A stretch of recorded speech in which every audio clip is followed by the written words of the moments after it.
السلام علیکم ورحمۃ اللہ وبرکاتہ۔ الحمد للہ رب العالمین والعاقبۃ للمتقین والصلاة والسلام علی سید الانبیاء والمرسلین سیدنا و مولانا محمد وعلی آلہ وصحبہ اجمعین وعلی کل من تبعہم بإحسان الی یوم الدین، اما بعد فاعوذ باللہ من الشیطان الرجیم، بسم اللہ الرحمن الرحیم۔ ولو أننا نزلنا إليهم الملائكة وكلمهم الموتى وحشرنا عليهم كل شيء قبلا ما كانوا ليؤمنوا إلا أن يشاء الله ولكن أكثرهم يجهلون، صدق الله العظيم۔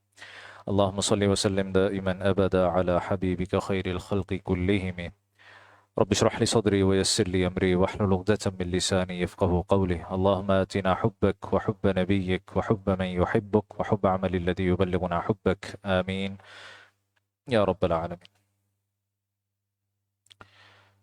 اللہ کے فضل و کرم سے کل کی نشست میں ہم نے سورۃ الانعام کی آیت نمبر 110 پر، جہاں 7ویں پارے کا اختتام ہوتا ہے، یہاں تک کہ مضامین کا خلاصہ مکمل کیا تھا۔ 8ویں پارے کا آغاز ہے اور موضوع وہی ہے جو اس صورت میں ہم اس سے پہلے بھی 2-3 بار دیکھ چکے، جو مشرکین کی طرف سے معجزات کا مطالبہ تھا کہ اگر آپ واقعی پیغمبر ہیں تو یہ سب کچھ کر کے دکھائیں۔ ارشاد ہوا اعوذ باللہ من الشیطان الرجیم، بسم اللہ الرحمن الرحیم، وَلَوْ أَنَّنَا نَزَّلْنَا إِلَيْهِمُ الْمَلَائِكَةَ، اور اگر بالفرض ہم ان کے پاس فرشتے بھیج دیتے، وَكَلَّمَهُمُ الْمَوْتَى، اور مردے ان سے باتیں کرنے لگتے، وَحَشَرْنَا عَلَيْهِمْ كُلَّ شَيْءٍ قُبُولًا، اور ان کی مانگی ہوئی ہر چیز ہم کھلی آنکھوں ان کے سامنے لا کے رکھ دیتے، مَا كَانُوا لِيُؤْمِنُوا، تب بھی یہ لوگ ایمان لانے والے نہیں تھے، الا ان یشاء اللہ، الا یہ کہ اللہ چاہے، یعنی اللہ زبردستی ان سب کو مسلمان کرنا چاہے، اس کے لیے کوئی مشکل نہیں، لیکن یہ اپنی مرضی سے ان معجزات کو دیکھ کر بھی نہیں مانیں گے، ولیکن اکثرہم یجہلون، لیکن ان میں سے اکثر لوگ جہالت کی باتیں کرتے۔ وَكَذَلِكَ جَعَلْنَا لِكُلِّ نَبِيٍّ عَدُوًّا شَيَاطِينَ الْإِنسِ وَالْجِنِّ، اور جس طرح یہ لوگ نبی علیہ السلام کی دشمنی کر رہے ہیں، اسی طرح ہم نے ہر پچھلے نبی کے لیے کوئی نہ کوئی دشمن پیدا کیا تھا، یعنی انسانوں اور جنات میں سے شیطان قسم کے لوگ ہر نبی کے دشمن رہے ہیں، اور ان کا آپس کا گٹھ جوڑ ہوتا ہے، آپس میں ربط ضبط ہوتا ہے، ٹھیک ہے۔ یعنی ضروری نہیں ہے کہ انسان کو پتہ ہو کہ میرا کسی شیطان کے ساتھ بڑا اچھا ربط ضبط ہے، حالانکہ ہوتا ہے، وساوس دل میں آ رہے ہوتے ہیں، اس کو یہ لگ رہا ہوتا ہے یہ سب کچھ میری پلاننگ ہے، میں سوچ رہا ہوں، میرے خیالات ہیں، حالانکہ وہ اس کے اپنے خیالات نہیں ہوتے، وہ وساوس سے شیطانی ہوتے ہیں، جو شیاطین اس کو استعمال کر رہے ہوتے ہیں اسلام دشمنی اور اللہ سبحانہ و تعالیٰ کی بغاوت پر لوگوں کو اکسانے کے لیے۔ یوحی بعضهم الی بعض زخرف القول غرورا، جو دھوکہ دینے کی خاطر ایک دوسرے کو بڑی چکنی چپڑی باتیں سکھاتے رہتے ہیں۔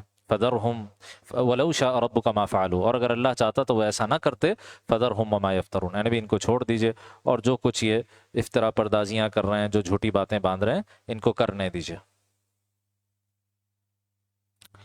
آیت نمبر 116 میں فرمایا ایک اہم اصول، خاص طور پر فی زمانہ بھی اس میں بہت لوگوں کو اشکال ہوتا ہے، اس پر اللہ تعالیٰ نے کلام فرمایا، وَإِن تُطِعْ أَكْثَرَ مَن فِي الْأَرْضِ، اے نبی اگر آپ زمین پر موجود لوگوں کی اکثریت کی پیروی کریں گے، یضلوک عن سبیل اللہ، تو وہ تو آپ کو اللہ کے رستے سے گمراہ کر دیں گے، ٹھیک ہے؟ اگر آپ لوگوں کی اکثریت کی پیروی کریں گے تو وہ تو آپ کو سیدھے رستے سے بھٹکا دیں گے۔ یہ جو مسئلہ ہے کہ اکثریت کہاں حجت ہے کہاں نہیں، بظاہر تو آیت صحیح لگ رہا ہے کہ ہمیشہ اکثریت کی پیروی غلط ہے، گمراہی کی طرف لے جانے والی ہے، لیکن واضح رہے کہ یہ صورت مکی ہے، ٹھیک ہے، اور مکہ مکرمہ میں اکثریت کس کی تھی؟ مشرکین کی تھی، ٹھیک ہے، تو یقیناً ان کی اکثریت کی بات مانی جائے گی تو کیا ہوگا؟ گمراہی ہی ہوگی۔ لیکن اگر اکثریت مسلمانوں کی ہو اور کسی جائز اور مباح کام میں ان کی اکثریت کی رائے کے مطابق فیصلہ کر لیا جائے تو اس میں کوئی حرج نہیں ہے، ٹھیک ہے۔ نبی اکرم صلی اللہ علیہ وسلم نے جو مختلف امور پر صحابہ اکرام سے مشورے کیے، کہیں آپ نے اکثریت کی رائے پر بھی عمل کیا، ٹھیک ہے، کہیں آپ نے اکثریت کی رائے کو چھوڑ کر اپنے ہی فیصلے پر عمل کیا۔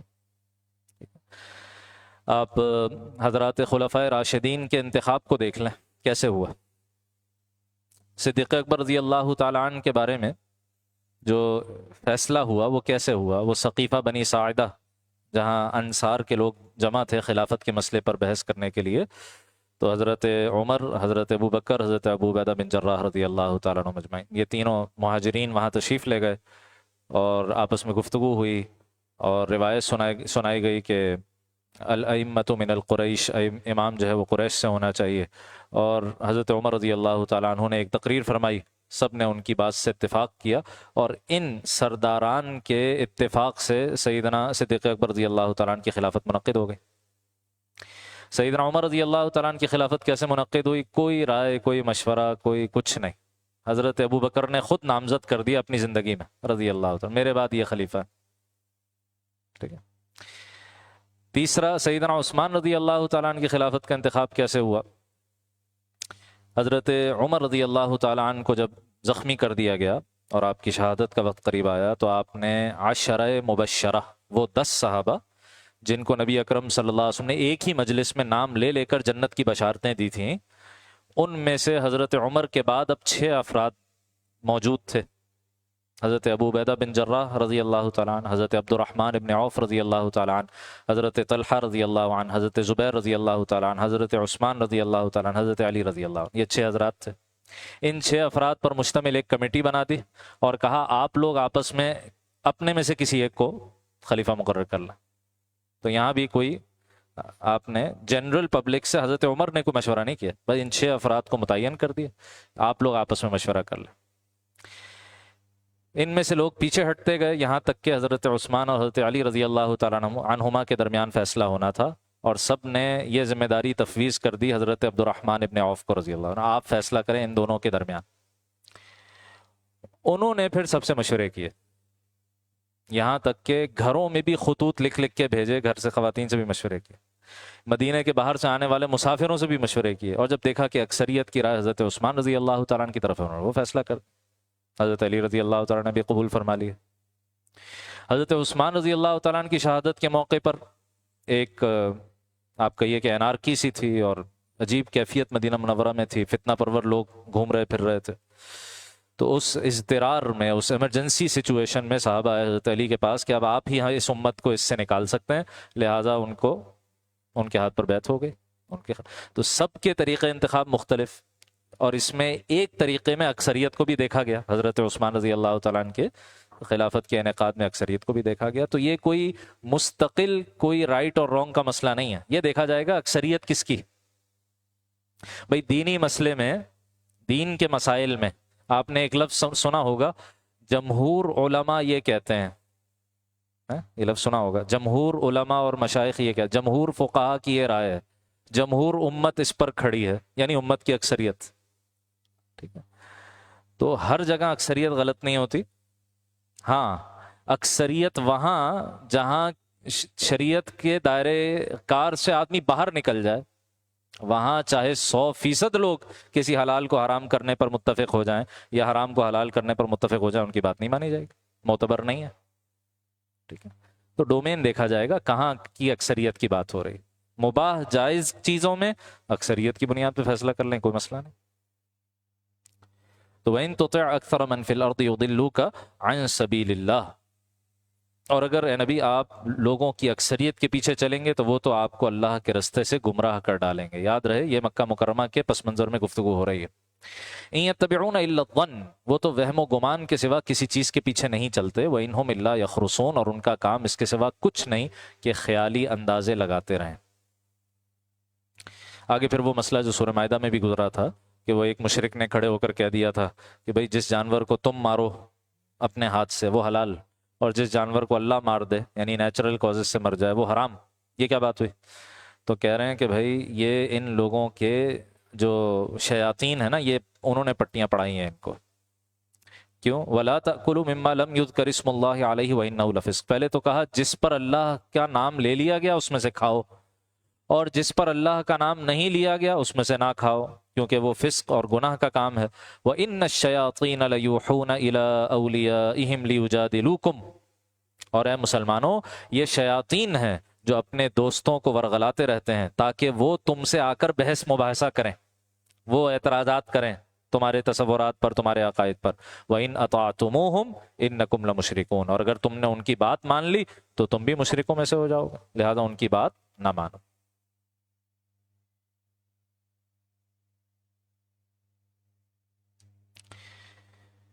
لا الہ الا اللہ. اس کے بعد جنات اور انسانوں کے حوالے سے آیت نمبر 130 میں اللہ تعالیٰ فرماتے ہیں کل قیامت کے دن اللہ تعالیٰ کی طرف سے مکالمہ ہوگا. اللہ تعالیٰ فرمائیں گے یا معشر الجن والانس، اے جنات اور انسانوں کے گروہ، الم یاتیکم رسل منکم، کیا تم ہی میں سے تمہارے پاس رسول نہیں آتے رہے، یقصون علیکم آیاتی، جو تمہیں میری آیتیں پڑھ کر سناتے تھے، وینذرونکم لقاء یومکم ھذا، اور اس دن کا سامنا کرنے سے تمہیں خبردار کرتے. اب یہاں دونوں سے خطاب ہو رہا ہے، اے جنات اور انسانوں کے گروہ، کیا تم ہی میں سے رسول نہیں آئے؟ تو یہاں ایک سوال کھڑا ہوا کہ کیا جنات میں سے بھی رسول تھے؟ تو اتنی بات تو قرآن مجید سے معلوم ہوتی ہے، سورہ حجر میں انشاءاللہ آگے آئے گا، وَالْجَانَّ خَلَقْنَاهُ مِن قَبْلُ مِن نَارِ السَّمُومِ، انسانیت سے پہلے آدم علیہ السلام کے جسد خاکی کی تیاری سے پہلے جنات کی تخلیق ہو چکی تھی اور وہ زمین پر آباد تھے. تو ممکن ہے اس زمانے میں ان میں کوئی رسول آئے ہوں، واللہ عالم. ہاں، آدم علیہ السلام کی نبوت ظاہر ہے، وہ پہلے انسان بھی ہیں، پہلے نبی بھی ہیں. تو آدم علیہ السلام کے بعد نبوت و رسالت کا سلسلہ یہ انسانوں میں تو جاری رہا، جنات میں تھا یا نہیں تھا ہمیں نہیں معلوم، اس بارے میں خاموشی ہے. اشارات ملتے ہیں کہ وہی انسانوں کے جو رسول ہیں وہ ان کے لیے بھی تھے. مثال کے طور پر سورہ احقاف میں جہاں جنات کا تذکرہ آئے گا کہ انہوں نے نبی صلی اللہ علیہ وسلم کی تلاوت سنی تھی قرآن کی اور ایمان قبول کر لیا تھا، تو وہ کہیں گے کہ ہم نے موسیٰ کے بعد اب کوئی کتاب سنی ہے علیہ السلام. تو ایسا اندازہ ہوتا ہے کہ شاید انسانوں ہی کے پیغمبر ان کے لیے تھے. ہاں، نبی اکرم صلی اللہ علیہ وسلم کے بارے میں تو یہ اتفاق ہے کہ آپ جنات اور انسانوں دونوں کے لیے پیغمبر تھے. آپ کی موجودگی میں جنات میں کوئی پیغمبر نہیں تھا. تو ممکن ہے کہ یہاں جو کہا جا رہا ہے تم میں سے، تو یہ صرف انسانوں کی بات ہو، یا اگر جنات کی بات ہو تو آدم علیہ السلام سے پہلے ہو سکتا ہے ان میں کوئی رسول آئے ہوں، واللہ عالم. اس کے بعد مشرکین کے ہاں کچھ توہمات تھے، کچھ سپرسٹیشنز تھے، ان کے اپنے بنائے ہوئے حلال حرام کے کچھ قوانین تھے، اس کی نفی کی جا رہی ہے. بے بنیاد کچھ رسمیں تھیں ان کی. فرمایا وَجَعَلُوا لِلَّهِ مِمَّا ذَرَأَ مِنَ الْحَرْثِ وَالْأَنْعَامِ نَصِيبًا، اور اللہ نے جو کھیتیاں اور چوپائے پیدا کیے ہیں ان لوگوں نے ان میں سے اللہ کے لیے بس ایک حصہ مقرر کیا ہے. فَقَالُوا هَذَا لِلَّهِ بِزَعْمِهِمْ، چنانچہ اپنے زوم میں یہ کہتے ہیں کہ یہ حصہ تو اللہ کا ہے، وَهَذَا لِشُرَكَائِنَا، اور یہ حصہ ہمارے معبودوں کا ہے. یعنی جو بھی جانور اور جو بھی فصلیں ان کو حاصل ہوتی تھیں، افزائش نسل ہوتی تھی جانوروں میں اور فصلیں پیدا ہوتی تھیں، تو اب اس میں سے کچھ حصہ نکالتے تھے یہ. تو غریب غربا کو جو حصہ دینا ہوتا تھا وہ کہتے تھے یہ اللہ کا حصہ ہے، ٹھیک ہے. اور جو جس میں سے خود فائدہ اٹھانا ہوتا تھا وہ کہتے تھے یہ ہمارے بتوں کے لیے. اب وہ ظاہر ہے بتوں نے تو اس میں سے کچھ نہیں کھانا پینا، وہ جانا کدھر ہے؟ جو بتوں کے لیے وقف ہوگا وہ انہی کی جیبوں میں جائے گا. تو کہتے تھے یہ حصہ اللہ کے لیے جو غریب غربا میں تقسیم ہوگا، یہ حصہ ہمارے بتوں کے لیے، وہ ان کی جیبوں میں جاتا تھا. کہتے ہیں فما کان لشرکائہم فلا یصل الی اللہ، پھر جو حصہ ان کے شریکوں کا ہوتا ہے وہ تو کبھی اللہ کے پاس نہیں پہنچتا. وما کان للہ فہو یصل الی شرکائہم، اور جو حصہ اللہ کا ہوتا ہے وہ ان کے بنائے ہوئے معبودوں کو پہنچ جاتا ہے. مثال کے طور پر کسی سال فصل کم ہو گئی، بچے کم پیدا ہوئے جانوروں میں، تو اب وہ جو اپنا حصہ ہوتا تھا یعنی بتوں کا حصہ جو ان کی جیبوں میں جاتا تھا اس میں کوئی کمی نہیں کرتے تھے. کمی کہاں کرتے تھے؟ وہ جو اللہ کے لیے حصہ مقرر تھا جو غربا میں جاتا تھا اس میں کمی کر دیتے. یہ ایک مینٹیلٹی ہے، اور بعض اوقات ہم دیکھتے ہیں کہ اس کا ایک پہلو آج بھی ہمیں نظر آتا ہے. مثال کے طور پر اللہ کے راستے میں مال خرچ کرنا، اس کی بڑی ترغیب آئی ہے، ٹھیک ہے. اور صرف زکوٰۃ نہیں، صدقات نافلہ کی ترغیب آئی ہے نا، نفلی صدقات کثرت سے کرنے چاہیے. اور جو نیک لوگ ہیں وہ اپنی آمدنی کا مثال کے طور پر کوئی حصہ متعین کر لیتے ہیں کہ بھئی اتنا حصہ میں ہر مہینے اللہ کے راستے میں صدقہ کیا کروں گا. اب دیکھنا یہ ہے کہ جب حالات سخت ہوں، آمدنی میں کچھ کمی ہو جائے تو کس حصے میں کمی آتی ہے؟ کیا ہماری جو ایکسٹرا لذات اور لذتیں ہوتی ہیں، خواہشیں ہوتی ہیں، ڈیزائرز ہوتی ہیں، اس میں ہم کمی کرتے ہیں، یا جو حصہ ہم غربا میں، مساکین میں، دین کی خدمت کے کاموں میں لگا رہے ہوتے ہیں اس میں کمی کر دیتے ہیں؟ عام طور پر کیا دیکھا گیا؟ سب سے پہلی کمی یہاں آتی ہے، اپنے خرچے سارے چل رہے ہوتے ہیں، یہاں کمی آ جاتی ہے. ٹھیک ہے، تو یہ ایک مینٹیلٹی ہے، اس کی اصلاح کی ضرورت.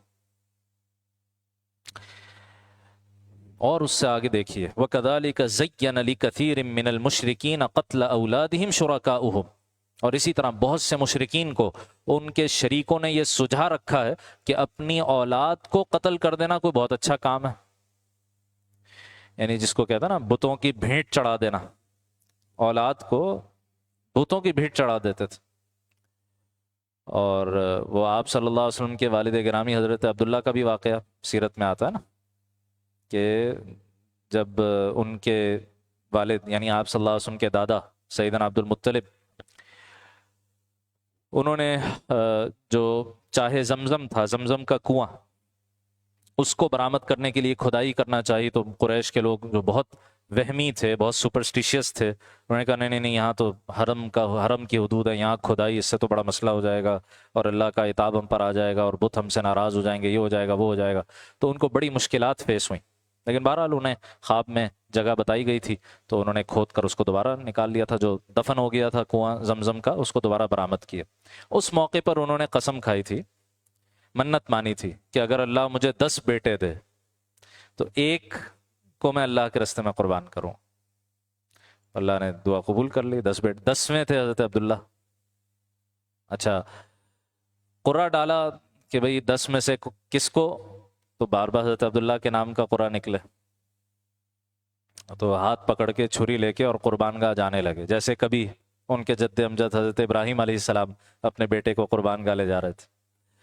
تو آپ علیہ السلام 2 ذبیحوں کے بیٹے ہیں، 2 افراد کے جن کو ذبح کرنے کا ارادہ کیا گیا، حضرت اسماعیل اور حضرت عبداللہ. تو ان کی بہنوں نے بہت رونا دھونا کیا، تو قرعہ ڈالا گیا، چلو بھئی ان عبداللہ اور حضرت عبداللہ اور اونٹوں کے درمیان قرعہ ڈالتے ہیں. ہر دفعہ حضرت عبداللہ کا نام آتا تھا، 10 اونٹ بڑھائے چلے جاتے تھے، یہاں تک کہ جب 100 اونٹوں تک بات پہنچی تو پھر اونٹوں کا قرعہ نکلا، تو 100 اونٹ قربان ہوئے. اس طرح حضرت عبداللہ کی جان بچی. تو یہ تو تھا ایک، آپ کہیے کہ منت مانی تھی نا، اور یہ تو اللہ تعالیٰ ہی سے دعا کی تھی. یہ لوگ بتوں کے نام پر باقاعدہ کہ اگر فلاں بت ہمیں یہ بیٹا دے، فلاں بت کی برکت سے ہمیں یہ اولاد ملے، تو ہم اس کو اللہ کے راستے میں اس بت کے نام پہ قربان کر دیں. تو یہ چیزیں ان کے شرکا نے سجائی ہوئی تھی، لیردوہم، تاکہ وہ ان مشرکین کو بالکل تباہ و برباد کر. وقالو، مزید ان کی توہمات کیا تھے؟ کہتے ہیں ہذہ انعام وحرث حجر، ان چوپایوں اور ان کھیتیوں پر پابندی لگی ہوئی ہے، لا یطعمها الا من نشاء بزعمهم. ان کے زوم کے مطابق یہ کہتے تھے اس میں سے صرف وہی کھا سکتا ہے جس کو ہم کھلانا چاہیں. وانعام حرمت ظہورها، اور یہ جو فلاں چوپایا ہے اس کی جو پیٹھ ہے یہ حرام ہے، یہ بت کے نام وقف ہے یہ جانور، چنانچہ اس پر کوئی سواری نہیں کر سکتا. وانعام لا یذکرون اسم اللہ علیہ افتراء علیہ، اور کچھ چوپائے وہ ہیں جن کے بارے میں اللہ پر بہتان باندھتے ہوئے یہ ان کو بوقت ذبح اللہ کا نام نہیں لیتے تھے. تو یہ ان کے اپنے بنائے ہوئے تصورات تھے، ان سب کی نفی کی جا رہی. پھر کہا ایک اور تصور ان کا، وقالوا ما فی بطون هذه الانعام خالصۃ لذکورنا، کہتے ہیں کہ ان خاص چوپایوں کے پیٹ میں جو بچے ہیں نا، یہ صرف ہمارے مردوں کے لیے مخصوص ہے. وہ بچہ پیدا ہوگا، اس کو ذبح کیا جائے گا یا بڑا کر کے ذبح کیا جائے گا، اس میں سے صرف ہمارے مرد کھائیں گے. وہ محرم علی ازواجنا، ہماری عورتوں کے لیے اس کا گوشت حرام ہے. وَإِن يَكُن مَيْتَةً فَهُمْ فِيهِ شُرَكَاء، اور اگر وہ بچہ مردہ پیدا ہو تو سب اس سے فائدہ اٹھانے کے حقدار ہیں، مرد بھی عورتیں بھی. تو اپنی طرف سے یہ سارے تصورات بنائے تو اللہ سبحانہ وتعالیٰ نے ان سب کی یہاں نفی فرما دی. پھر کہا کہ یہ جو باغات ہیں اور یہ جو فصلیں ہیں، ان میں سے تمہیں جو کچھ حاصل ہوتا ہے اس میں سے اللہ کا حق ادا کرو. کہا کلوا من ثمرہ اذا اثمر، جب یہ درخت پھل دیں تو ان پھلوں سے خود بھی کھاؤ. وآتوا حقہ یوم حصادہ، اور ان کی کٹائی کے دن ان کا حق بھی دو. یعنی جو فصل سے، باغ سے عشر نکالا جاتا ہے، عشر کہتے ہیں 10ویں حصے کو نا. اور اس میں تفصیل یہ ہے کہ یہ گویا زمین کی زکوٰۃ ہوئی۔ اس میں تفصیل یہ ہے کہ اگر زمین بارانی ہے، ٹھیک ہے، بارش سے سیراب ہوتی ہے، اس کے لیے پانی کا الگ سے کوئی انتظام نہیں کرنا پڑتا، تو پھر زکوٰۃ نسبتاً زیادہ ہے، یعنی 10% پیداوار کا وہ اللہ کے راستے میں دینا ہوگا۔ جس دن کٹائی ہوگی پہلے، سب سے پہلے غرباء مساکین میں، مستحقین زکوٰۃ میں اس کو تقسیم کیا جائے گا 10% کو، بقیہ 90% کو پھر آدمی استعمال کر سکتا ہے۔ اور اگر زمین نہری ہے کہ آپ پاشی کا کوئی نظام کرنا پڑتا ہے، نہر وغیرہ سے، ٹیوب ویل وغیرہ سے کوئی انتظام کرنا پڑتا ہے، تو پھر نسبتاً زکوٰۃ کی شرح کم ہو جائے گی، 20واں حصہ 5% پھر زکوٰۃ اس میں سے ادا کرنا ضروری ہے۔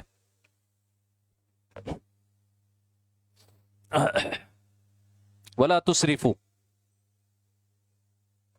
اور دیکھو فضول خرچی مت کرو، انہ لا يحب المسرفین، اللہ فضول خرچی کرنے والوں کو پسند نہیں فرماتا۔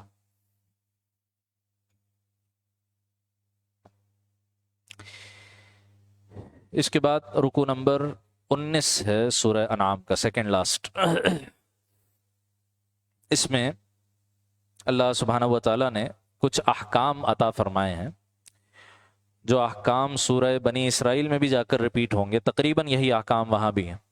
اور ان دونوں مقامات کے بارے میں سیدنا عبداللہ ابن عباس رضی اللہ تعالیٰ عنہما فرماتے ہیں کہ یہ وہی احکامات عشرہ ہیں، دا 10 کمانڈمنٹس، جو کہ یہود کو دیے گئے تھے تورات میں، احکامات عشرہ، دا 10 کمانڈمنٹس، انہی کا آپ کہیے اسلامی ورژن ہے۔ ان میں سے اکثر وہ یونیورسل نوعیت کے احکام تھے جو ہر شریعت میں موجود ہیں، اصولی نوعیت کی باتیں ہر شریعت میں موجود تھیں، تو انہی کو یہاں اللہ سبحانہ و تعالیٰ نے جمع فرما دی۔ سیدنا عبداللہ ابن مسعود رضی اللہ تعالیٰ عنہ ان آیات کے بارے میں فرماتے ہیں، یہ جو 19واں رکوع ہے، اس کی آیت نمبر 151، 152، 153، ان 3 آیات کے بارے میں کہ رسول اللہ صلی اللہ علیہ وسلم نے ان 3 آیات پر عمل کرنے کی خاص وصیت فرمائی، خاص تاکید فرمائی۔ وصیت کہتے ہیں اس بات کو جو انتہائی تاکید کے ساتھ کہی جائے، بلکہ آپ علیہ السلام ان 3 آیات پر فرمایا کرتے تھے، کون ہے جو ان 3 آیات پر میرے ہاتھ پر بیعت کرے، میں اس کو جنت کی بشارت دیتا ہوں۔ اتنا اہم مقام ہے۔ ارشاد ہوا، قل، اے نبی صلی اللہ علیہ وسلم ارشاد فرما دیجئے، تعالوا، آؤ، اتلو ما حرم ربکم علیکم، میں تمہیں پڑھ کر سناؤں کہ تمہارے رب نے در حقیقت تم پر کون سی باتیں حرام کی ہیں۔ یہ جو تم نے اپنی طرف سے بنائے ہوئے حلال حرام کے احکام، میں بتاتا ہوں تمہارے رب نے تم پر کیا حرام کیا۔ نمبر 1، اللہ تشرکوا بہ شیئا، اللہ کے ساتھ کسی کو شریک مت ٹھہراؤ۔ سب سے بڑے حرام کا تو تم خود ارتکاب کر رہے ہو، شرک کا۔ نمبر 2، وبالوالدین احسانا، اور والدین کے ساتھ حسن سلوک کرو۔ یہاں تو گنوائی جا رہی تھی حرام چیزیں، تو یوں بظاہر کہنا چاہیے تھا کہ والدین کے ساتھ بدسلوکی مت کرو، بدسلوکی کرنا حرام ہے، لیکن یہ نہیں کہا، بلکہ کہا والدین کے ساتھ حسن سلوک کرو، کیونکہ اگر یہ کہتے کہ والدین کے ساتھ بدسلوکی نہ کرو تو آدمی بدسلوکی تو نہ کرتا، لیکن ضروری نہیں تھا کہ پھر حسن سلوک بھی کرے۔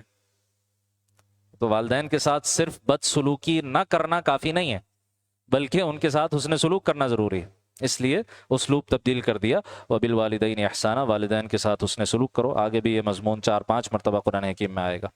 ولا تقتلوا اولادکم من املاق، اور دیکھو غربت کی وجہ سے اپنے بچوں کو قتل مت کرو۔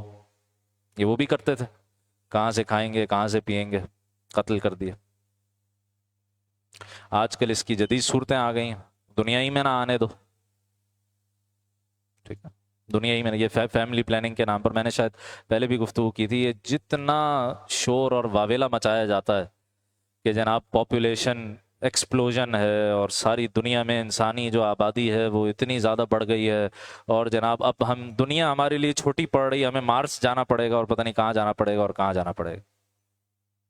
حالانکہ یہی وہ دنیا ہے جہاں اس زمانے میں پیداوار، یعنی ایک زمین جو پہلے چند آپ کہیے من فصل اگاتی تھی، آج وہی زمین ٹنوں فصل اگا رہی ہے، اور پرائسز کو کنٹرول کرنے کے لیے پوری فصلیں تباہ کر دی جاتی ہیں، پورے جہاز سمندر برد کر دیے جاتے ہیں اناج کے کہ کہیں پرائسز نیچے نہ چلی جائے۔ یہ آج کے زمانے میں ہو رہا ہے، ٹھیک ہے۔ وسائل کی تقسیم کس قدر غلط ہوئی ہوئی ہے کہ آج سے کئی سال پہلے یہ اسٹیٹسٹک آیا تھا، اب حالات اور بہت خراب ہو چکے کہ جناب دنیا کے 10 امیر ترین لوگوں کے پاس اتنی دولت ہے جتنی دنیا کے آدھے انسانوں کے پاس بھی نہیں ہے۔ 10 لوگوں کے پاس اتنی دولت ہے کہ آدھے لوگوں کے پاس، دنیا کی آبادی کے آدھے لوگوں کے پاس بھی نہیں ہے۔ تو مسئلہ یہ نہیں ہے، کسی نے، ایک عالم ہے، انہوں نے بڑا خوبصورت مثال دی، انہوں نے کہا یہ اس کی مثال ایسے ہے جیسے آپ درزی کے پاس جائیں، اس کو کپڑا دیں اور اس کو ناپ دیں اپنا، وہ آپ کا ناپ واپ لے کے اور آپ کا سوٹ سی دے، اور غلطی سے وہ آپ کی آستین چھوٹی کر دے، تو آپ اس سے یہ کہیں کہ بھائی ٹھیک ہے، میں ایسا کرتا ہوں، میں اپنا ہاتھ کاٹ لیتا ہوں تاکہ میرا ہاتھ اس آستین میں پورا آ جائے۔ بالکل یہی مثال ہے کہ جناب دنیا میں بڑی غربت ہے، غربت ہے، غربت ہے، اس کا مطلب یہ ہے انسانوں کو قتل کرنا شروع کر دو، انسانوں کو ختم کرنا شروع کر دو، ٹھیک ہے؟ اور جناب فیملی پلاننگ اور خاندانی منصوبہ بندی اور بچے دو ہی اچھے، تو یہ کہاں سے سوچ آ گئی بھائی؟ یہ ہماری سوچ تو نہیں۔ کیا ایسا نہیں ہے کہ مسلم شریف کی روایت میں یہ الفاظ نبی علیہ السلام نے فرمائے، اور نبی علیہ الصلوۃ والسلام کے اس فرمان کو بیان کرتے ہوئے سیدنا عبداللہ ابن مسعود رضی اللہ تعالیٰ عنہ نے فرمایا وَهُوَ الصَّادِقُ الْمَصْدُوقُ، وہ سچے ہیں، ان کی سچائی کی گواہی اللہ نے دی ہے۔ اور آپ صلی اللہ علیہ وسلم فرماتے ہیں کہ جب بچہ رحم مادر میں 4 مہینے کو پہنچتا ہے تو اس کا رزق طے کر دیا جاتا ہے۔ تو جو آتا ہے اس دنیا میں وہ اپنے رزق کے وسائل ساتھ لے کے آتا۔ گڑبڑ انسان کرتے ہیں کہ جو تقسیم غلط ہوتی ہے وسائل کی، یہ مسئلہ ہمارا ہے، اللہ تعالیٰ کا نہیں۔ اللہ تعالیٰ نے تو بھرپور وسائل عطا کی۔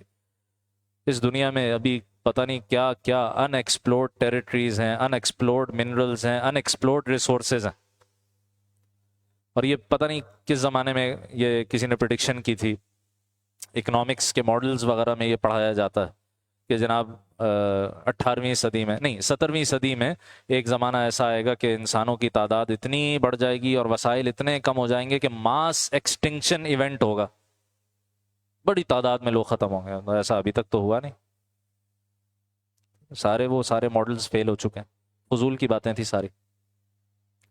تو مسئلہ آبادی نہیں ہے بھائی، اور اس وجہ سے کہ جناب کہاں سے کھائیں گے، کہاں سے پئیں گے، پیدائش کے رستے کو روکنے کا بھی شریعت نے وہی حکم بیان کیا ہے جو اولاد کو قتل کرنے کا۔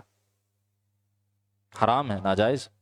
اور اسباب ہو سکتے ہیں، ماں کی صحت کو خطرہ ہے، یا بچے کی صحت کو خطرہ ہے، یا اور کوئی ایسا مسئلہ ہے، تو پھر فتویٰ لے کے اس پر اس کے مطابق کو عمل کیا جا سکتا ہے۔ لیکن اس خطرے سے کہ جناب کہاں سے کھائیں گے، کہاں سے پئیں گے، رستہ روک دینا، یا اللہ معاف فرمائے اسقاط کروا دینا، ایبورشن جسے کہا جاتا ہے، تو سیدھا سیدھا قتل ہے، سیدھا سیدھا قتل۔ تو وَلَا تَقْتُلُوا أَوْلَادَكُم مِّنْ إِمْلَاقٍ، اور غربت کی وجہ سے اپنے بچوں کو قتل مت کرو۔ نَحْنُ نَرْزُقُكُمْ وَإِيَّاهُمْ، ان کو تمہیں بھی رزق ہم دیتے ہیں، ان کو بھی ہم ہی دیں گے۔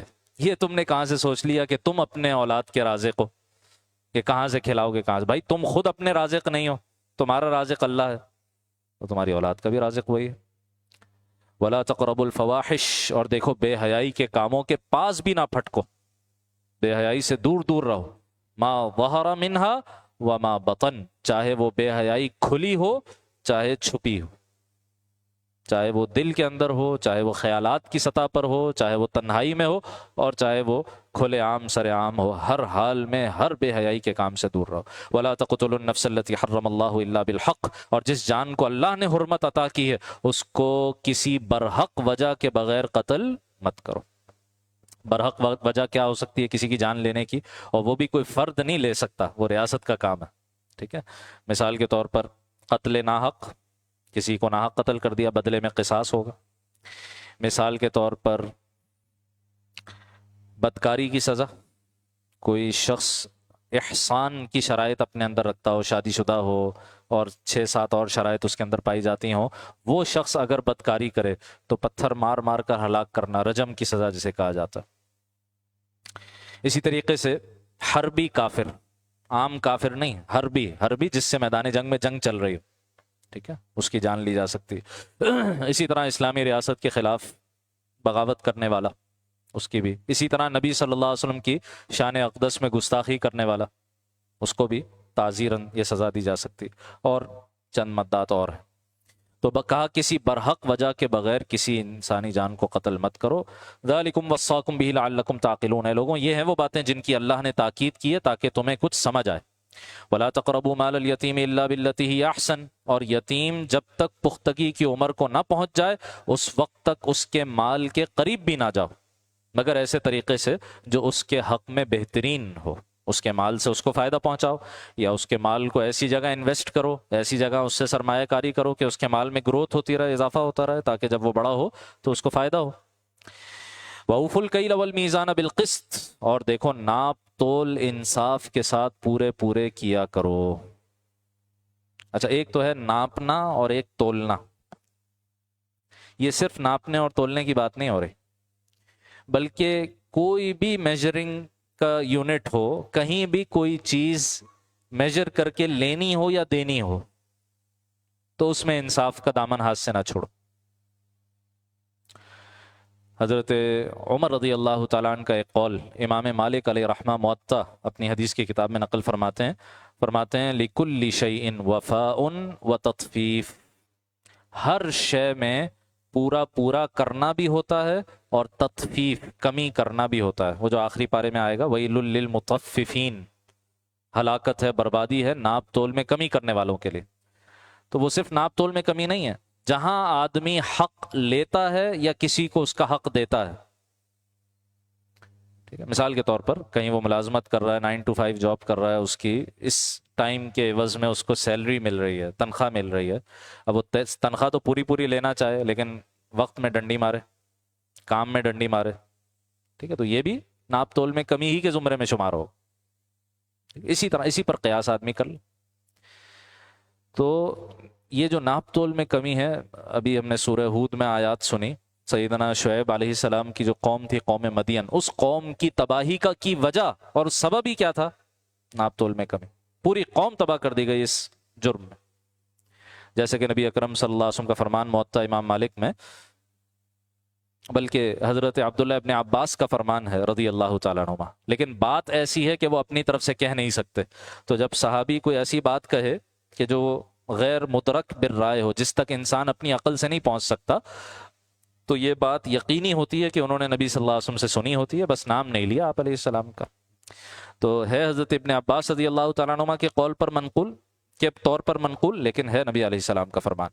ما ظہر الغلول فی قوم قط الا القی فی قلوبہم الرعب. جس قوم میں خیانت عام ہو جائے، خیانت کرنا امانتوں میں عام ہو جائے، اس قوم کے دلوں پر روب ڈال دیا جاتا ہے، دشمن کا روب اس پر چھایا رہتا.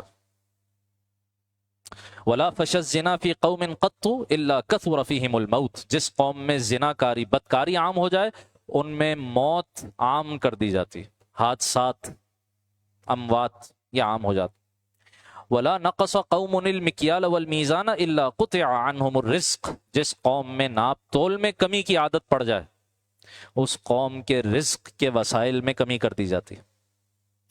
ولا حکم قوم بغیر الحق الا فشا فیہم الدم. اور جس قوم میں ناحق فیصلے ہونے لگیں، وہاں پر خون خرابہ عام ہو جاتا ہے، خون خرابہ عام ہو جاتا. ولا خطر قوم بالعہد. اور جب بھی کوئی قوم عہد شکنی کی عادی ہو جائے، وعدے کی خلاف ورزی کرنے کی عادت ہو جائے، الا سلط اللہ علیہم العدو. تو اللہ تعالیٰ اس پر دشمن قوم کو مسلط کر دیتا. نبی علیہ السلام کا یہ فرمان 1400 سال پہلے، آج ہم اس کی حقانیت اپنی آنکھوں سے دیکھ سکتے ہیں. لا نکلف نفسا الا وسعها. البتہ اللہ کسی شخص کو اس کی طاقت سے زیادہ کی تکلیف نہیں دیتا. آدمی پوری کوشش کرے ناپ تول میں برابری کرنے کی، کبھی غلطی سے اونچ نیچ ہو جائے تو اللہ معاف کرنے والا. وَإِذَا قُلْتُمْ فَعْدِلُوا. اور جب بھی کوئی بات کہو، ہمیشہ انصاف کی بات کہو، ہمیشہ انصاف کی بات کہو. سورہ حج میں اللہ سبحانہ و تعالیٰ نے جھوٹی گواہی دینا، ناحق نا انصافی پر مبنی بات کرنا، گواہی دینا، اس کو شرک کے ساتھ بیان کیا. یہ کوئی ہلکا جرم نہیں ہے، شرک کے ساتھ بیان. تو اذا قلتم فعدلوا، جب بھی بات کرو ہمیشہ عدل کی بات کرو. ولو کان ذا قربا، چاہے معاملہ اپنے قریبی رشتہ دار ہی کا کیوں نہ ہو. وبعہد اللہ اوفوا، اور اللہ کے عہد کو، اللہ کے وعدے کو، اللہ سے کیے ہوئی معاہدے کو پورا کرو. دین کیا ہے؟ اللہ سے کیا ہوا معاہدہ، لا الہ الا اللہ جب ہم کہتے ہیں تو ہم اللہ سے وعدہ کر رہے ہوتے کہ ہم اللہ کا ہر حکم مانیں گے. یا جیسے ہم نے سورہ بقرہ میں دیکھا تھا کہ اللہ کی سلطنت میں پیدا ہو جانا یہ گویا خود بخود آٹومیٹکلی اللہ سے ایک معاہدہ ہو گیا کہ ہم آپ کا ہر حکم مانیں گے. جیسے کوئی کسی ملک کی سرحد کے اندر پیدا ہو جائے اس پر اس ملک کا قانون فوراً اپلائی ہو جاتا ہے. ٹھیک ہے، ایسے ہی ہم اللہ کی سلطنت میں پیدا ہوئے ہیں، اللہ سے ہمارا وعدہ ہو چکا کہ ہم اس کا ہر حکم پورا کریں گے. ذالکم وصاکم بہ لعلکم تذکرون. اے لوگوں، یہ باتیں ہیں جن کی اللہ نے تاکید کی تاکہ تم نصیحت قبول کرو. وَأَنَّ هَذَا صِرَاطِي مُسْتَقِيمًا. اور اے نبی ان سے یہ بھی کہیے یہ میرا سیدھا سیدھا رستہ ہے. فَاتَّبِعُوهُ، لہذا اس سیدھے رستے کی پیروی کرو. وَلَا تَتَّبِعُوا السُّبُلَ، اور دوسرے رستوں کے پیچھے نہ پڑنا. فَتَفَرَّقَ بِكُمْ عَنْ سَبِيلِهِ، ورنہ وہ تمہیں اللہ کے رستے سے الگ کر دیں گے. یہ آیت مبارکہ آپ نے تلاوت فرمائی، اور مسند احمد کی حدیث میں آتا ہے، حضرت عبداللہ ابن مسعود رضی اللہ تعالیٰ عنہ فرماتے ہیں کہ نبی اکرم صلی اللہ علیہ وسلم نے خط لنا خطن، آپ صلی اللہ علیہ وسلم نے ہمارے لیے ایک لکیر کھینچی زمین پر. اب ظاہر ہے کہ یہ وائٹ بورڈز اور یہ ویژول ایڈز تو تھے نہیں، تو ایک تنکا لیا آپ نے، زمین پر مٹی تھی، آپ علیہ السلام نے اس مٹی میں ایک سیدھی لکیر کھینچی. ثم قال هذا سبیل اللہ، فرمایا یہ اللہ کا رستہ ہے. ثم خط خطوطا عن یمینہ وعن شمالہ، پھر دائیں بائیں آپ نے بہت ساری اور لکیریں کھینچی. ثم قال هذه سبل، پھر آپ نے فرمایا یہ ہیں وہ الگ الگ رستے جو تمہیں اس صحیح رستے سے ہٹانے والے ہیں. متفرقۃ علی کل سبیل منہا شیطان، یہ سب سبل متفرقہ ہیں، الگ الگ جدا جدا رستے ہیں، ان میں سے ہر رستے پر ایک شیطان بیٹھا ہوا ہے، یدعو الی، جو اس رستے کی طرف بلا رہا ہے. پھر آپ صلی اللہ علیہ وسلم نے اس آیت کی تلاوت فرمائی. تو سیدھے رستے کی پہچان وہ کیسے ہے وہ ہم سورہ بقرہ میں دیکھ چکے. صراط الذین انعمت علیہم، اللہ رستہ ان لوگوں کا ہمیں دکھائیے جن پر آپ نے انعام فرمایا. تو انعام یافتہ لوگ انبیاء، صدیقین، شہداء، صالحین، ان کے رستے کی پیروی ضروری ہے. ان کے رستے سے جہاں بھی ڈیویشن ہوگی وہاں کوئی نہ کوئی شیطان بیٹھا ہے جو آدمی کو جہنم کی طرف لے جانے کے لیے تیار بیٹھا. ذالکم وصاکم بہ لعلکم تتقون. اے لوگوں، یہ باتیں ہیں جن کی اللہ نے تاکید کی ہے تاکہ تم متقی بن سکو. تو یہ وہ 3 آیتیں یہاں پر مکمل ہوئیں جن میں بنیادی جو اصولی باتیں ہیں جو تمام ادیان میں، تمام شریعتوں میں کامن تھی، مشترک تھی، ان کو بیان کر دیا گیا. اس کے بعد آخری رکوع ہے. ارشاد ہوا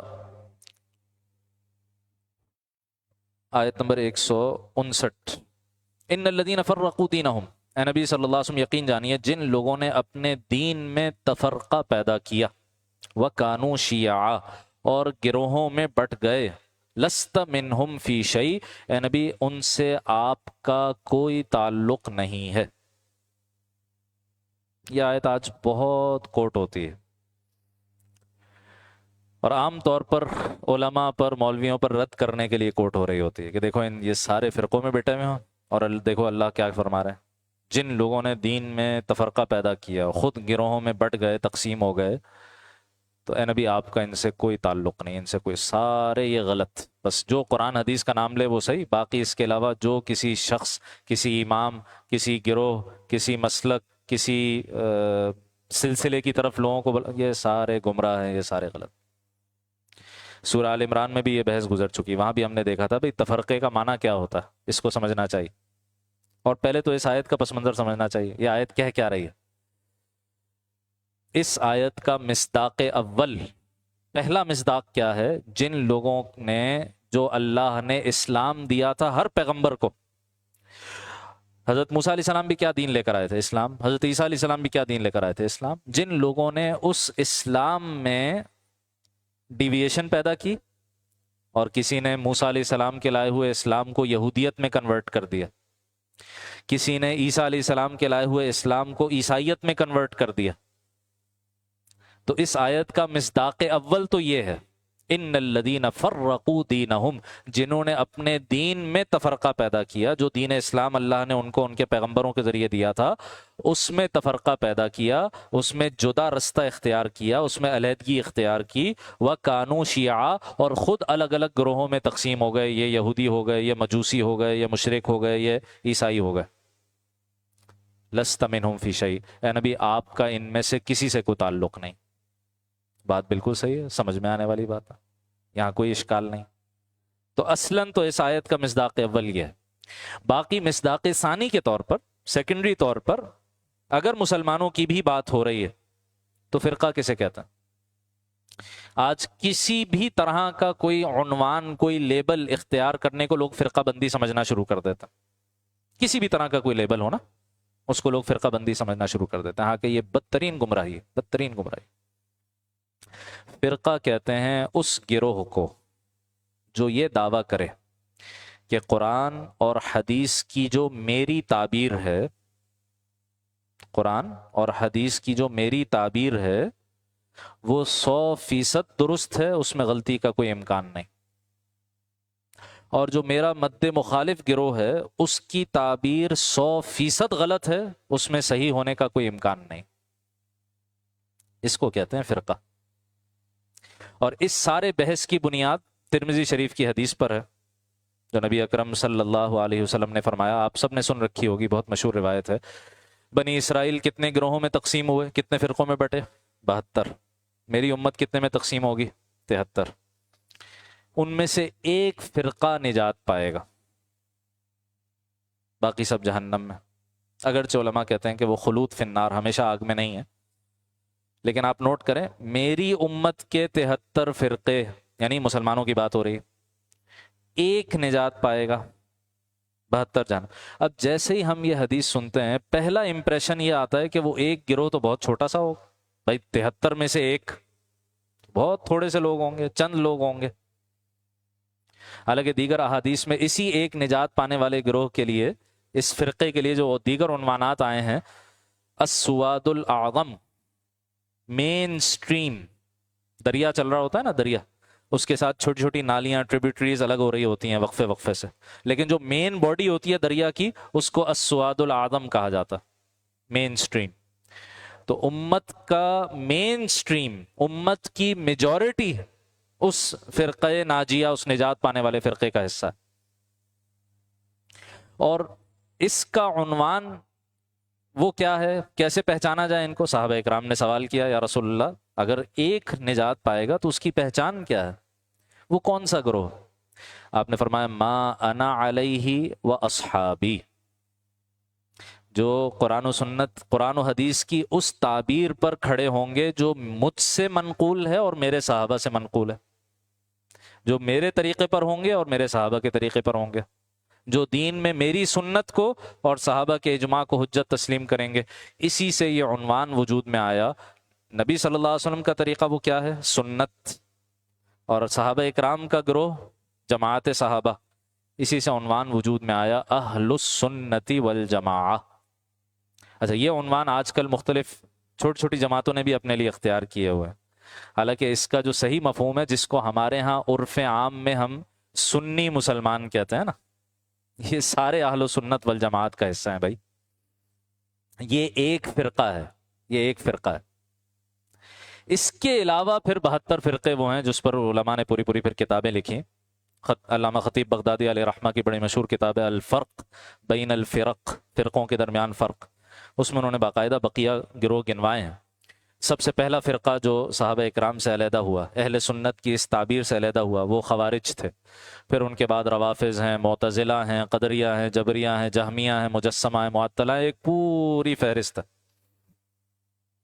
ہمارے ہاں گڑبڑ کیا ہوتی ہے، یہ جو اہل سنت والجماعت، سنی مسلمان، ان کے جو مختلف سب ڈویژنز ہیں، ان کو بھی لوگ فرقے سمجھنا شروع کر دیتے ہیں۔ یہ ہے سب سے بڑی گمراہی آج کے دور کی۔ بھائی یہ فرقے نہیں ہیں۔ فرقہ وہ ہوتا ہے جو یہ کہے کہ ہماری قرآن و حدیث کی تعبیر 100% درست ہے، دوسرے کی تعبیر میں کوئی درست ہونے کا امکان نہیں ہے۔ حالانکہ آپ کو یہ جو احناف ہے، مثال کے طور پر فقہ میں 4 مسالک ہیں نا اہل سنت کے، احناف، شوافع، مالکی، حنابلہ، ان کے آپس کے بہت سارے معاملات میں اختلاف ہوتا ہے، لیکن ہر اختلاف کے موقع پر وہ یہ کہتے ہیں کہ ہماری رائے ہمیں درست معلوم ہوتی ہے، لیکن اس میں غلطی کا امکان ہے، غلط بھی ہو سکتی ہے۔ سامنے والے کی رائے ہمیں غلط محسوس ہوتی ہے، معلوم ہوتی ہے، اس کے یہ دلائل ہیں، لیکن ان کی رائے بھی صحیح ہونے کا امکان ہے، تو اس کو فرقہ نہیں کہہ سکتے۔ یہی معاملہ تصوف کے سلاسل میں ہے۔ یہ جو آپ نے نام سنے ہوں گے، نقشبندیہ، چشتیہ، سہروردیہ اور قادریہ، یہ لوگ سمجھتے ہیں پتہ نہیں یہ کیا کیا عجیب عجیب چیزیں ہیں، نام عجیب عجیب سے ہیں، ٹھیک ہے، یہ تو عربی نام ہی نہیں لگتے، تو یہ تو سر یقیناً فرقے ہوں گے۔ اسی طریقے سے آپ علم کلام اور عقیدے میں چلے جائیں تو ماتریدیہ اور اشاعرہ اور اثری، ٹھیک ہے، اب ان ناموں سے لوگ پریشان ہو جاتے ہیں، حالانکہ یہ نام ایسے ہی ہے تعارف کے لیے جیسے آدمی کے خاندانی پس منظر ہوتے ہیں نا۔ قرآن مجید نے کہا ہم نے تمہیں قبائل اور گروہوں میں تقسیم کیا ہے، وَجَعَلْنَاكُمْ شُعُوبًا وَقَبَائِلَ لِتَعَارَفُوا، ہم نے تمہیں گروہوں میں اور قبیلوں میں تقسیم کیا تاکہ تم باہم ایک دوسرے کی پہچان کر سکو۔ یہ پہچان کی غرض سے ہوتے ہیں، یہ فلاں حنفی ہے، فلاں شافعی ہے، فلاں ماتریدی ہے، فلاں دیوبندی ہے، یہ نام یہ سب کے سب اہل السنہ والجماعہ کے جو مختلف نمایاں افراد تھے درمیان میں، جنہوں نے اپنی اپنی فیلڈ کو علم کی سطح پر منظم کیا، اس کو متعین کیا، اس پر کتابیں لکھی گئیں، اس کو لوگوں کے لیے ایک منظم ڈسپلن بنا دیا، اسکول آف تھاٹ بنا دیا گیا، تو ان کے بڑوں کی طرف ان کی نسبت کی گئی ہے۔ لوگ کہتے ہیں بھئی یہ سارے نام تو صحابہ کے دور میں نہیں تھے، تو بھئی وہاں ضرورت ہی نہیں تھی نا، وہاں تو اللہ کے نبی علیہ الصلوۃ والسلام خود موجود، اور جس نے گمراہی کرنے کی کوشش کی اس کو سیدھا سیدھا باہر کر دیا جاتا تھا۔ جب گمراہ فرقے پیدا ہونے شروع ہوئے تو اب ضرورت پڑی کہ بھائی کیسے پہچانا جائے کہ صحیح لوگ کون ہیں، تو پھر لیبلز کی ضرورت پڑی۔ آپ کو پتا ہے نا عقیدے کا پورا ڈسپلن کیسے وجود میں آیا، کہ جب گمراہ فرقوں نے غلط سلط عقائد بیان کرنا شروع کیے تو علماء اسلام کو ضرورت محسوس ہوئی کہ بھئی مسلمانوں کے عقائد ایک جگہ جمع کر کے اس کو پورا ڈسپلن بنا دیا جائے۔ لوگ کہتے ہیں عقیدے کا ڈسپلن صحابہ کرام کے دور میں تو تھا نہیں، تو کیا مطلب ہے؟ ان کا عقیدہ نہیں تھا، کوئی عقیدہ تھا، اس کو ایک کتاب کی صورت میں جمع کرنے کی ضرورت ہی نہیں تھی، کیونکہ سب وہی مانتے تھے، تو اس کو کہیں الگ سے لکھنے کی ضرورت ہی نہیں۔ جب غلط عقائد لوگوں نے بیان کرنا شروع کیے تو اب صحیح عقیدہ کیا ہے اس کے لیے کتابیں بھی لکھی گئیں اور عنوانات بھی اختیار کیے۔ جنہوں نے ان عقائد کو مرتب کیا امام ابو الحسن اشعری تھے علیہ الرحمہ، اشاعرہ کا گروہ وجود میں آ گیا۔ امام ابو منصور ماتریدی تھے علیہ الرحمہ، ماتریدیہ کا گروہ وجود میں آ گیا۔ فقہ میں جب ڈسپلنز وجود میں آئے امام ابو حنیفہ علیہ الرحمہ کے نام سے فقہ حنفی وجود میں آ گئی۔ ان سب کے مشترکات، ان سب کے کامن دین 80-85% دین سب کے نزدیک کامن ہے، تو جس کا 80-85% دین کامن ہو اس کو فرقہ نہیں کہا جاتا الگ سے، یہ اہل سنہ ہی کے گروہ ہیں۔ ان عنوانات سے پریشان نہیں ہونا چاہیے۔ ہاں کوئی شخص اس عنوان کو تعصب کا ذریعہ بنا دے، ٹھیک ہے، اور ان عنوانات کے بارے میں بھی وہی بات کہنے لگے کہ 100% میں ہی صحیح ہوں باقی سب 100% غلط، یہ ایک فرقہ وجود میں آ جائے گا۔ اچھا، اور مزے کی بات، یہ آخری بات اس موضوع پر، جو لوگ بھی اس آیت کا سہارا لے کے امت کی اس پوری تاریخ پر پانی پھیرنا چاہتے ہیں، گویا کہ شاید ڈائریکٹ قرآن حدیث ان کے اوپر آیا ہے اور تاریخ سے ان کا کوئی لینا دینا نہیں، افراد سے تو آیا ہی نہیں ہے دین ان تک۔ جو بھی یہ دعویٰ کرتے ہیں نا کہ ہم فرقہ واریت کے خلاف آواز اٹھا رہے ہیں اور ہمیں تو بس اپنے آپ کو صرف مسلمان کہنا چاہیے اور کچھ نہیں کہنا چاہیے، آپ نوٹ کریں گے کچھ عرصے بعد یہی لوگ ایک نیا فرقہ بن جاتے ہیں، یہی لوگ ایک نیا، جس نے یہ دعویٰ کیا وہ اس امت کے لیے ایک نئی مصیبت کھڑی کر کے گیا۔ کوئی کسی کی مصیبت اتنی آگے نکلی کہ وہ دائرہ اسلام سے ہی باہر چلے گئے۔ قادیانی، غلام احمد قادیانی نے بھی یہی سب بکواس باتیں کی تھی، لیکن اس کا دماغ اتنا خراب ہوا اس نے پھر نبوت تک کا دعویٰ کر بیٹھا۔ وہ تو دائرہ اسلام سے، وہ تو اب اسلام کا فرقہ نہیں ہے، وہ تو اب ایک بالکل الگ دین و مذہب بن گیا۔ لیکن بہت سے لوگ ہیں جو آج کے دور میں اہل سنت کے جو متفقہ عقائد ہیں، متفقہ اصول ہیں، ان سے ہٹ کر اپنی من مانی تعبیر دین کی پیش کر رہا، تو وہ اہل سنت سے خارج ہو جاتے ہیں، گمراہی میں مبتلا۔ تو اس آیت کا صحیح محل اور صحیح مقام پہچاننا چاہیے، اور کبھی بھی اس ٹریپ میں، اس دھوکے میں نہیں آنا چاہیے کہ بھئی یہ امت تو بس مستقل فرقہ واریت ہی میں پڑی ہوئی ہے، اور جب تک ہم یہ سارے تعارف اور یہ سارے عنوانات ختم نہیں کرتے تب تک یہ امت بٹی رہے گی۔ اور نہیں بھائی، اس امت نے ان 1400 سال میں ان عنوانات کے ساتھ ہی بڑے بڑے کارنامے کیے ہیں، اور آج بھی کر رہی ہے۔ ہماری آنکھوں پہ پٹیاں بندھی ہوئی ہیں، ہمیں نظر نہیں آتا کہ یہ امت کیا کچھ کر رہی ہے۔ اور ہاں، پہلے کے مقابلے میں زوال ہے، یقیناً ہے، لیکن اس زوال کا حل یہ نہیں ہے کہ یہ عنوانات ختم کر دیے جائیں۔ جو عنوانات ختم کرنے کی بات کرے گا وہ اور مزید تقسیم کرنے کی بات کر دے گا۔ عنوانات ختم کر دینا مسئلے کا، ان عنوانات کے ساتھ امت کو جمع کرنے کی کوشش آج بھی ہو رہی ہے اور ابھی بھی ہوتی ہے، بہت سے فورمز پہ امت جمع بھی ہوتی ہے۔